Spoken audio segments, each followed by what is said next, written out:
तो जो अपने आप को उनसे ज्यादा ताकतवर समझता हो वो ही इस धनुष के पास आए, अन्यथा समय बर्बाद ना करें। और जो ही ये घोषणा हुई तो जो बैठे हुए राजा लोग थे, सबसे पहले एक राजा उठा, पारी कर बांधे उठे अकुलाई, बड़ी व्याकुलता के साथ में उठा और गणेश जी को मनाया, हे गणपति बप्पा मोरिया। तो गणेश जी महाराज ने कहा, क्या बात है?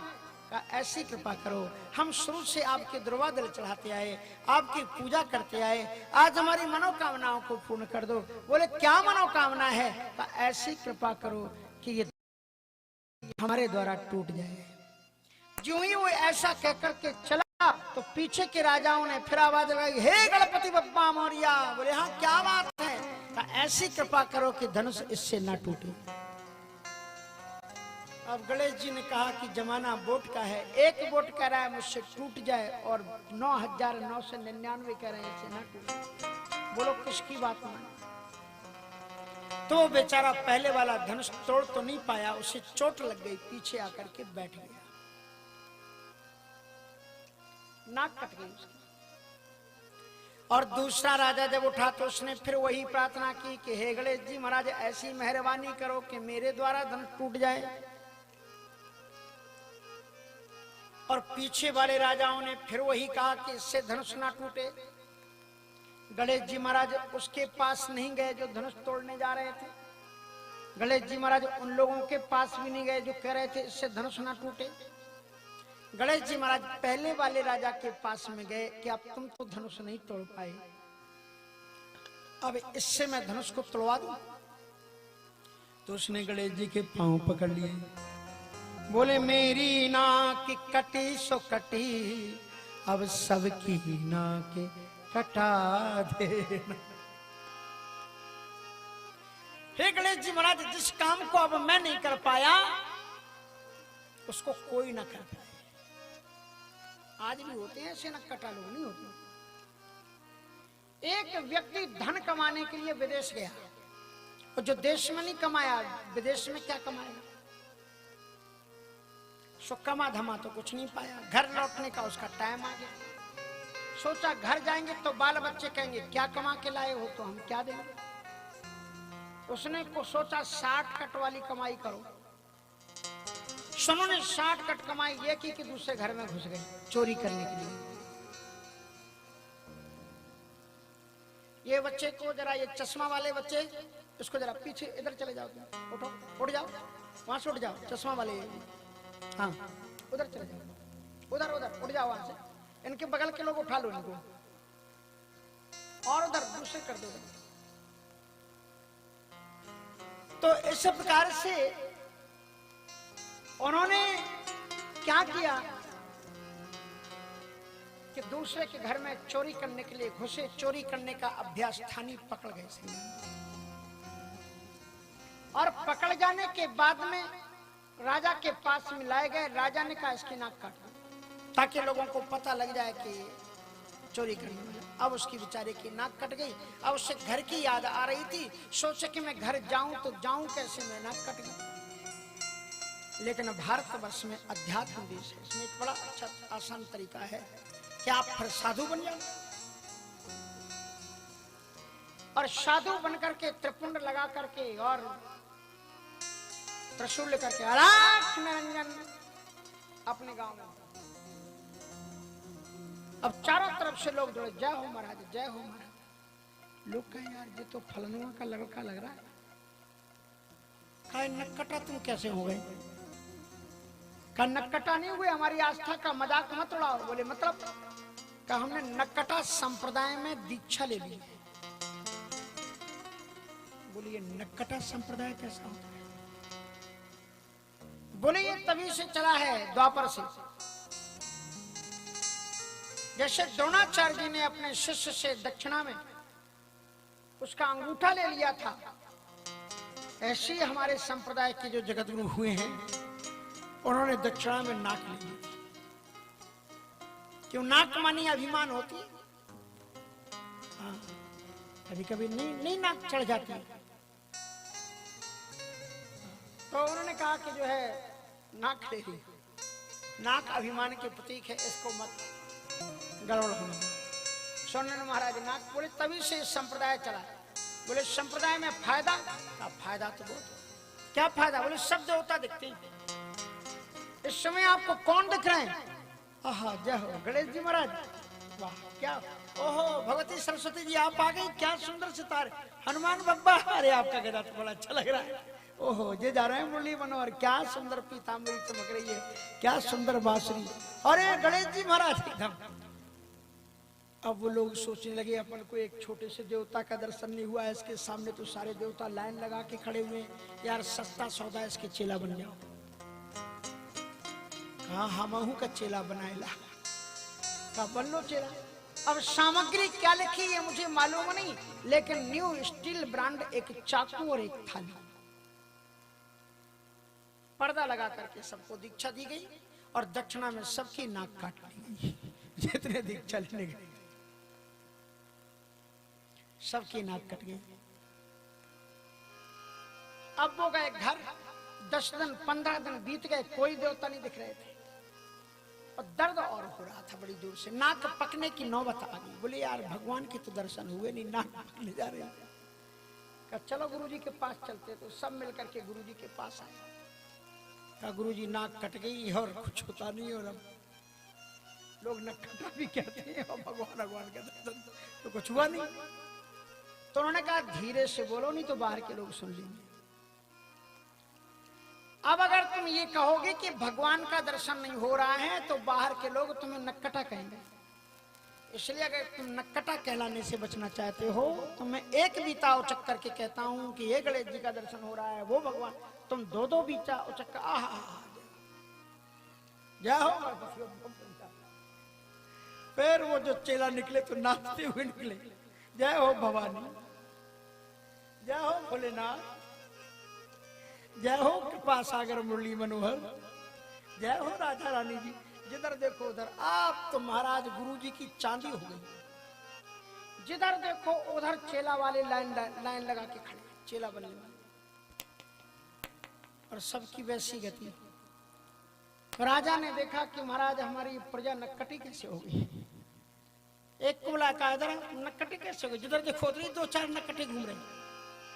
कहा महाराज नक्कटे नहीं हुए, हमने नक्कटा संप्रदाय में दीक्षा ली। फायदा क्या होता है? बोले भगवान के दर्शन। कौन से? जय हो हनुमान जी महाराज, जय हो भोलेनाथ महाराज। सब राजा ने कहा जिस राजा के राज्य की अधिकांश प्रजा ठाकुर जी का दर्शन कर चुकी हो, उस राजा को भी चाहिए अपनी प्रजा के अनुसार नक्कटा बन करके भगवान का दर्शन प्राप्त करे। मंत्री से कहा मेरी भी गुरु दीक्षा की व्यवस्था की जाए। मंत्री समझदार होते थे। मंत्री ने कहा कि सर रुको, मैं जरा पता तो लगा लूं इस संप्रदाय को किस जगत गुरु ने चलाया। खोजते खोजते सीआईडी की गैंग से पहुंचे। अरे महाराज ये तो फलाना है जिसको आपने नाक कटाई थी ना, इसीलिए संप्रदाय चला दिया। हमसे बहुत से लोग कह रहे थे महाराज गुरु दीक्षा। मैं सुबह से ही काम में लग जाता हूँ, पर कोई बात नहीं, कल 9 बजे से हम शुरू कर देंगे। ये आपका गुरु स्थान है, सुलभ भी है, बाहर से गांव से भी लोगों के लिए आने को दर्शन सुलभ है। और वैसे भी मैं गुरु पूर्णिमा पर मैंने इस बार नियम बना दिया, सारे शिष्यों ने मिलकर के कहा कि सब जगह को जगह बांटो। तो 9वीं 10वीं गुरु पूर्णिमा जिसमें होती है ना, तो 9वीं 10वीं और एकादशी तक वृंदावन में गुरु पूर्णिमा होती है। और जो मूल गुरु पूर्णिमा का टाइम है, पूर्णिमा चतुर्दशी त्रयोदशी चतुर्दशी और पूर्णिमा, ये वाराणसी में रामानंदाचार्य स्थापित। और उसके बाद में एक दिन छोड़ के श्रावण महीने से गुरु की कृपा वर्षने लग जाती है। आषाढ़ के बाद सीधा सावन लगता है ना। और त्रिभुवन का गुरु कौन है? तुम त्रिभुवन गुरु वेद बखाना शंकर। सो यहाँ पर मनकामेश्वर महादेव जी के पास में आकर के यहाँ पर द्वितीय तृतीया और चतुर्थी गंज वासोदा वेदांत आश्रम में वेदों के शास्त्रों के मर्मज्ञ जो विद्वान हैं अपने क्षेत्र के, अपने अपने क्षेत्र के, वो विद्वानों का समागम 25 तारीख को होगा। कथा थोड़ी कम मिलेगी, लेकिन विद्वानों के दूसरे भी विद्वानों के आप विचार सुनो, उनके भी विचार आपको इसी मंच से सुनाए जाएंगे। पद्म विभूषण जैसे लोग विद्वान। आज हमारे यज्ञाचार्य जी जो उज्जैन के हैं पधारे हुए, जिन्हें धर्म गुरु की उपाधि है, ये कोई मनमुखी नहीं है, राज्य सरकार के द्वारा धर्म गुरु की उपाधि दी जाती है। उज्जैन अष्टा से पधारे हुए हैं आचार्यों के साथ में। आज वो आपको अपने विचार अभिव्यक्त करेंगे और इसके बाद में धीरे धीरे करके, और जो 26 तारीख है उसमें श्रीमद जगतगुरु कांगड़ा पीठाधीश्वर शारदानंद सरस्वती जी महाराज, शुद्ध यहाँ श्रीमद नृत्य गोपाल दास जी महाराज तो पधार चुके थे, लेकिन दूसरे भारतवर्ष में अद्वितीय संत सेवा श्रीमद वृंदावन धाम सुदामा कुटी में होती है।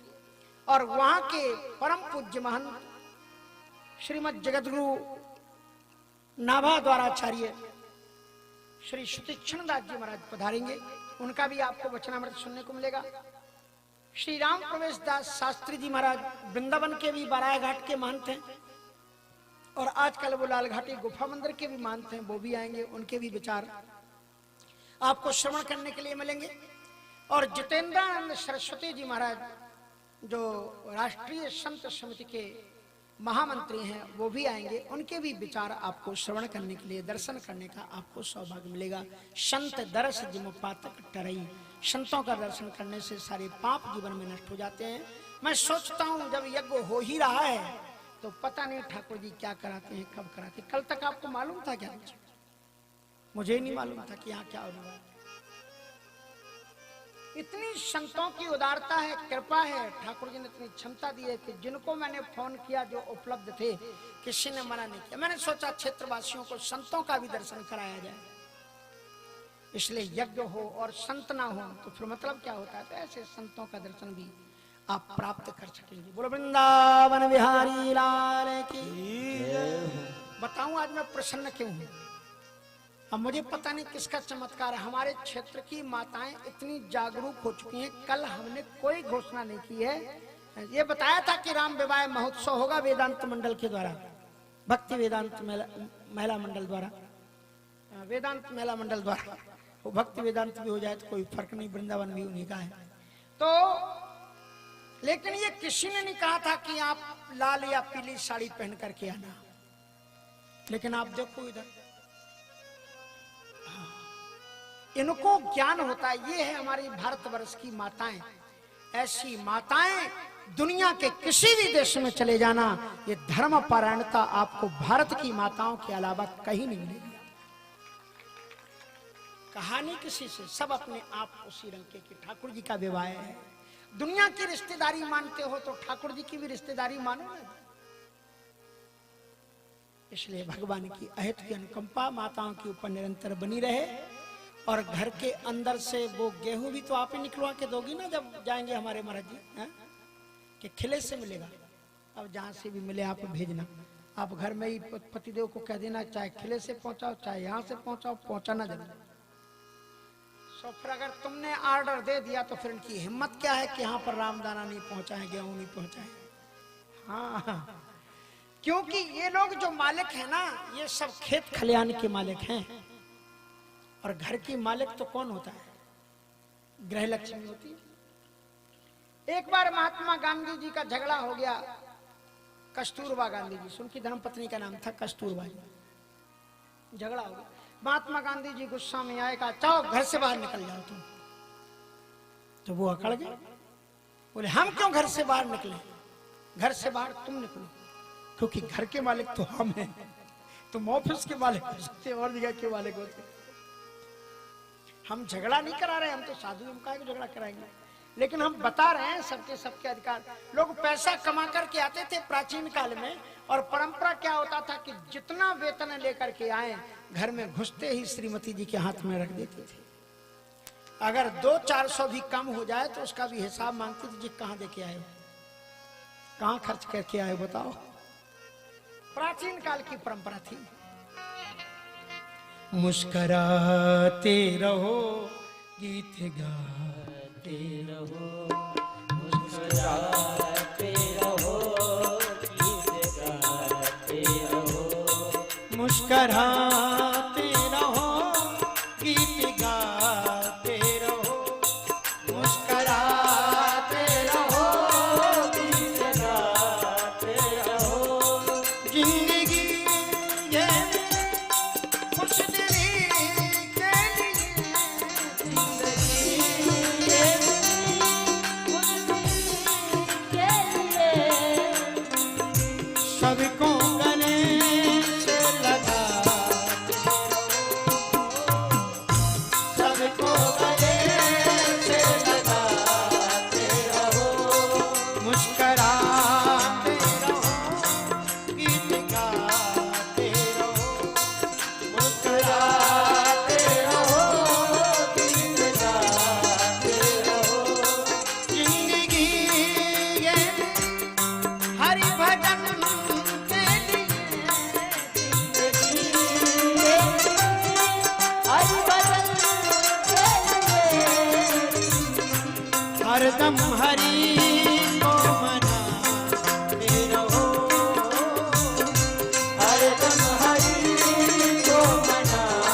कर।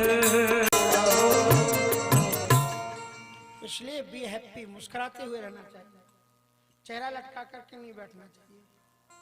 हाँ, किसी किसी की आदत होती है, भगवान कितनी भी खुशियां दे फिर भी 12 बजे रहते, जब भी देखो तभी ऐसे।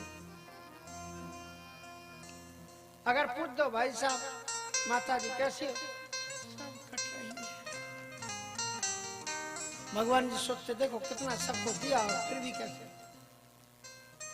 इसलिए महाराज बड़ी सुंदर बड़ी प्यारी बात है, भूप सहस दस एक ही बारा, लगे उठावन तरह ही न टारा। जब वो राजा लोग धनुष को नहीं तोड़ पाए, तुमने ये पूछा कि अब तुमसे तो धनुष नहीं टूटा, उससे धनुष तोड़वा दूं? कहा नहीं महाराज, अगर मुझसे धनुष नहीं टूटा तो उससे भी मत तोड़ो। और यही कारण है कि हमारा देश तरक्की नहीं कर पा रहा है। ये केवल त्रेता का सत्य नहीं, आज का भी सत्य यही है। जब एक पार्टी सत्ता और सिंहासन पर आती है, दिल्ली या भोपाल बैठती है, राष्ट्र को भूल जाते हैं, अपने घर बनाने लग जाते हैं, और तब ये देश की जनता उन्हें उतार करके दूसरे को बैठा देती है। और तब पहले जो हारी हुई पार्टी है, फिर वो विपक्ष में बैठ करके यही करती है कि बेटा जो अच्छा काम हम नहीं कर पाए वो तुम्हें भी नहीं करने देंगे, टांग पकड़ करके खींचेंगे।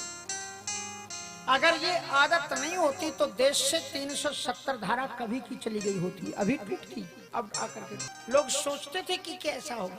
अगर ये स्थिति नहीं होती तो राम जन्मभूमि पर मंदिर कभी का बन गया होता। इसलिए द्रव्यचंद की प्रवृत्तियां हमें सत्कर्म करने नहीं देती। तो वो राजा लोग जब धनुष नहीं तोड़ पाए तो फिर क्या हुआ? क्या एक काम करो, अपन पहले राजा जनक की प्रतिज्ञा को खत्म कर दो। पहले ये धनुष, ये सबसे बुराई का जड़ ये धनुष है, पहले धनुष को उठा के फेंक दो। इधर वाले विद्यार्थियों की जो लाइन है ना, ये इधर किनारे वाली, वो इस तरफ आ जाओ, साथ में हो जाओ, कोई बात नहीं, बीच की जगह को मिटा दो। इधर आ जाओ, इधर आ जाओ सब। तो इस प्रकार से अब जो थे भूप सब सब सब उधर ही चले जाओ, सब उधर उसी तरफ चले जाओ।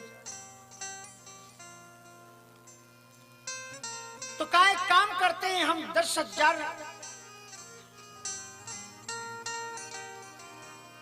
क्यों कर रहे हो तुम? जाने दो, सबको उधर जाने दो, सब उधर से हट जाओ, सामने इधर आ जाओ लाइन में, विद्यार्थियों की लाइन में। तो वो 10,000 राजा लोग एक साथ मिलकर के कहते हैं पहले इस धनुष को उठा करके तोड़ दो। कहते हैं अगर 10,000 राजाओं ने मिलकर के धनुष तोड़ भी दिया तो सीता तो एक है ना, सीता का विवाह किसके साथ में होगा? After breaking the arrow we will fight each other and who will remain alive that person will marry Sita.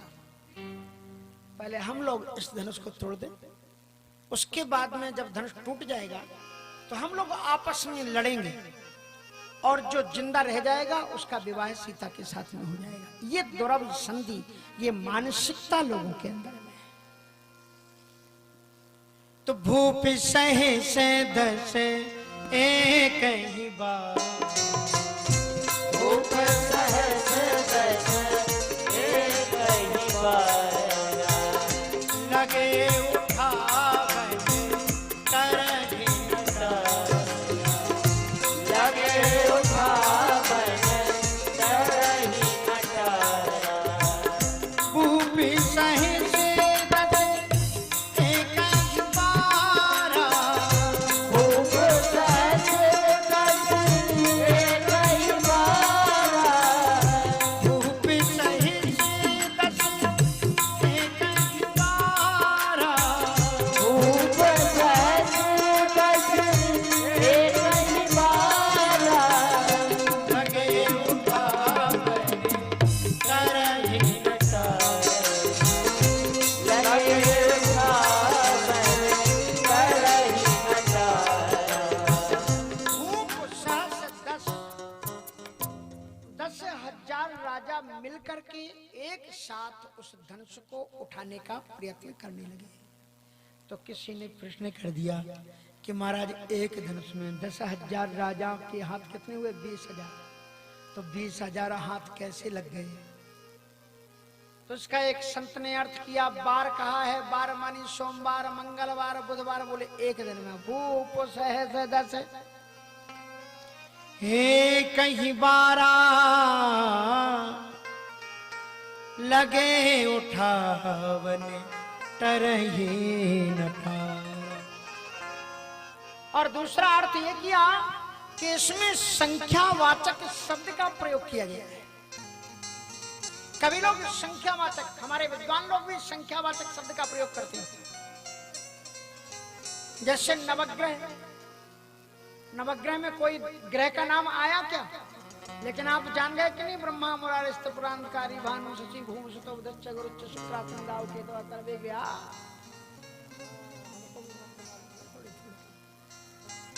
सर्वे ग्रह शांति करा।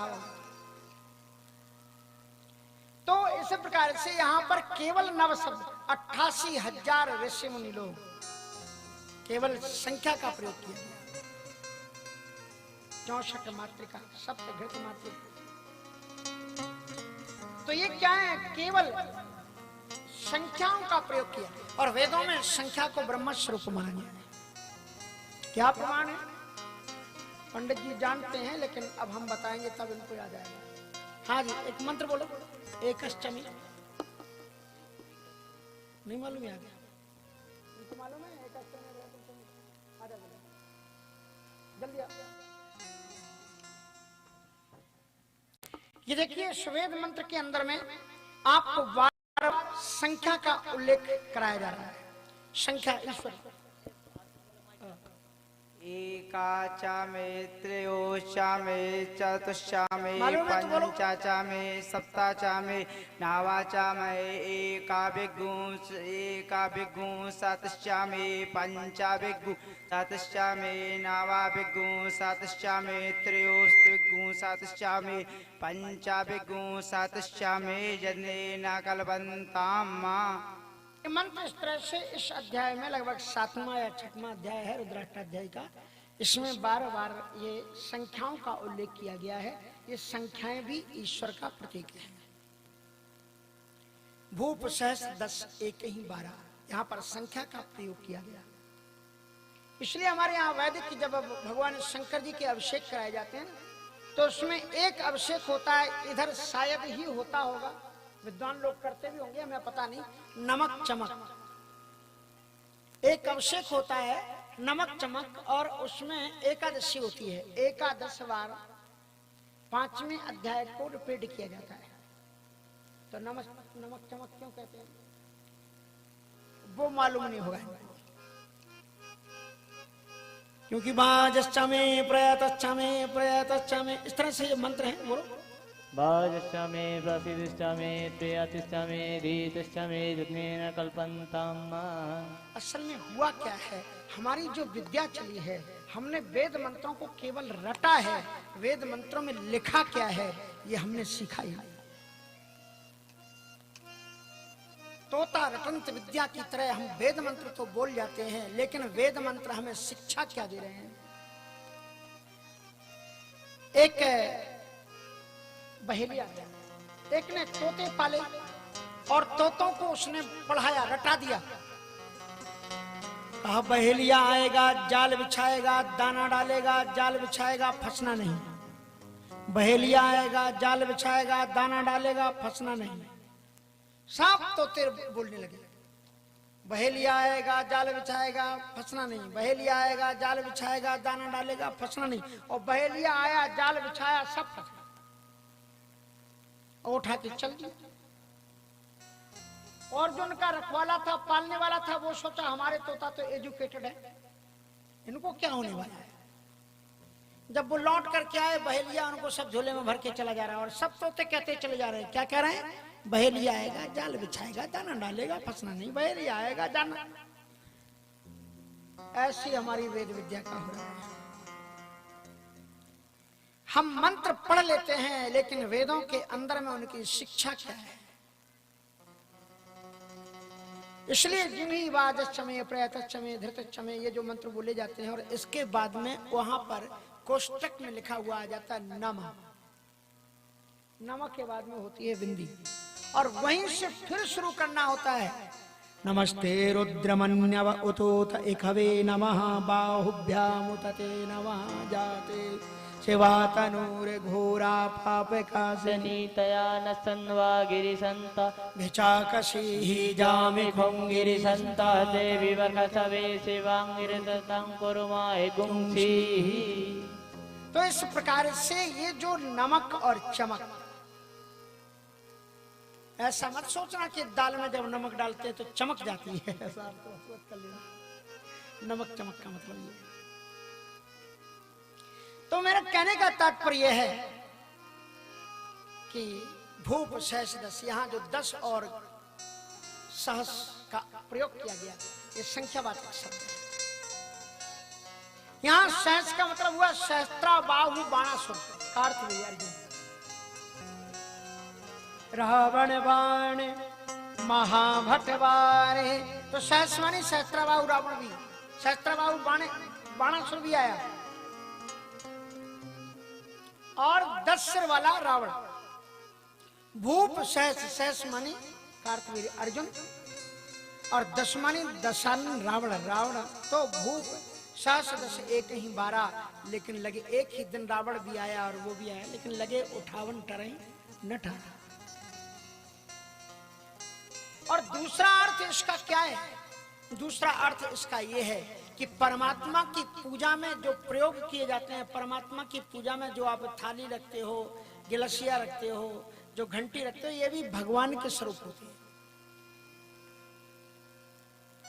एक बार श्री नौलखी मंदिर में जब मैं रहता था, पूजा करता था, तो कुआं था वहां पर, कुआं से मैं पारखद मल करके आ रहा था। महाराज जी मना करते थे पर मैं सोचता था जल्दी काम निपट जाए। एक हाथ में बाल्टी, वो कहते थे पहले पारखद रख जाया करो फिर बाल्टी लाया करो। पानी थोड़ा गिर गया, पांव हमारा सरक गया और गिर पड़े तो वो पारखद नीचे गिर गए। आवाज आई तो महाराज जी जल्दी से उठे और मुझे एक थप्पड़ मारा। मारते नहीं थे कभी भी हमको। कहा बेटा कितने बार तुमको समझाया, ये बर्तन नहीं है, ये ठाकुर जी के सेवक हैं, इनका तुम्हारा अपराध हो गया, अब जाओ राम मंत्र की 11 माला जपो। इसलिए ये पारखद है। तो ये भगवान के हाथ में रखे जाने जो वाले जो धनुष बाण हैं, ये जड़ नहीं है, ये लकड़ी नहीं है, ये वस्तु नहीं है, ये देवता है। ये बढ़ भी सकते हैं और घट भी सकते हैं। कभी कभी लोग शंकाएं भी बड़ी गजब की करते हैं। अब तो लोगों को उतना ज्ञान ही नहीं है और ना लगन है, प्रश्न नहीं करते। नहीं तो पहले गांव में जाते थे लोग घेर लेते थे, ट्रेन में लोग होते थे घेर लेते थे, महाराज आपको इसका प्रश्न का उत्तर मालूम? तो एक सज्जन बोले महाराज एक प्रश्न करूं? हमने कहा करो। बोले ये बताओ कि जब हनुमान जी महाराज मच्छर बन गए तो उन्होंने फिर वो अंगूठी कहाँ रखी? अरे हमने कहा ये तो बड़ी समस्या है। क्या हनुमान जी जब मच्छर बन गए तो उन्होंने अंगूठी का, और वो गजब गजब के प्रश्न करते हैं। तो हमने कहा हमको भी एक शंका है कि हनुमान जी महाराज जब विशाल रूप धारण किया तो उनके कपड़े कहाँ गए? इसलिए भगवान के आयतों में भगवान की वस्तुओं पर संदेह नहीं करना चाहिए। वो भगवान के साथ में ही बढ़ जाते हैं और भगवान के साथ में ही वो घट जाते हैं। इसलिए जब ये जरूरत आई, और ये धनुष सामान्य नहीं था, इसकी पूजा होती थी महाराज। ये दिव्य धनुष था। 12 ते शंभु राग के पढ़ायो है, क्योंकि महर्षि दधीच की हड्डी से बना हुआ है। नासिका की हड्डी उसको बीच में लगाई गई है। तो भूप सहे से दस एक ही बार, भूप सहे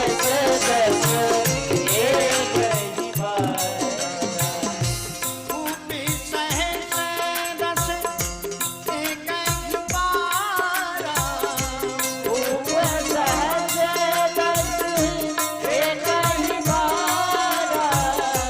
लगे उठा बन कर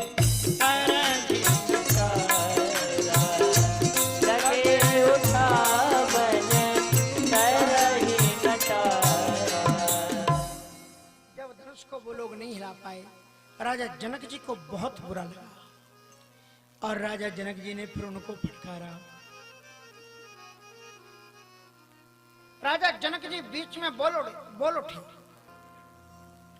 कि कहूँ का यह लाभ